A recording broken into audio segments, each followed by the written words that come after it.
Como prevenir uma crise de coluna? Uma crise de dor nas costas nunca vem sozinha. Então anota esses sinais. Rigidez matinal. O cara fica com dificuldade de dar os primeiros passos, dobrar para se vestir, calçar um sapato, quiçá dobrar para escovar o próprio dente na pia.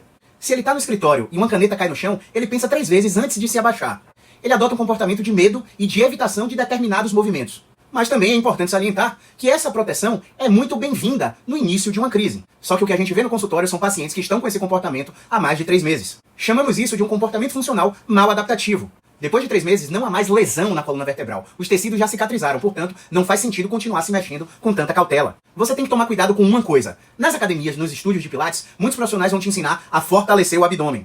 Só que as pesquisas científicas já têm mostrado que fortalecer o abdômen é contraindicado para pacientes com crise de coluna. Comparando pessoas com dor versus pessoas sem dor, a atividade da musculatura abdominal já é muito alta nas pessoas que têm dor. Fique atento aos sinais de rigidez. Essa é a melhor forma de prevenir uma crise. Uma coisa que você não pode esquecer. A crise de coluna tende a ser assustadora. A maioria dos pacientes tendem a correr para emergências médicas em busca de um diagnóstico de ressonância. Mas o que eles não sabem é que as pessoas que não têm dor também encontram todas aquelas alterações, aqueles nomes feios que os laudos de ressonância magnética trazem. Agora eu vou te dizer uma coisa que vai definir o seu futuro depois da crise de coluna. Se você encontrar um profissional despreparado, esse profissional vai te assustar ainda mais com o laudo da sua ressonância. Informações como sua coluna está degenerada, está comprimindo o nervo ciático, você está com a coluna de 80 anos, gera um efeito depressivo absurdo no psicológico do paciente. Existe uma tríade cognitiva onde o seu pensamento muda o seu sentimento, muda a sua emoção e, por conseguinte, altera o seu comportamento. Essas pessoas em crise, depois do diagnóstico, passam a se mover de forma completamente diferente. O intuito é se proteger, tudo bem. Acontece que a manutenção dessa proteção excessiva gera o que eu falei anteriormente, o comportamento mal adaptativo, e isso cronifica cada vez mais a sua dor. Caio, então como eu resolvo isso? Muito simples. Procure um fisioterapeuta musculoesquelético.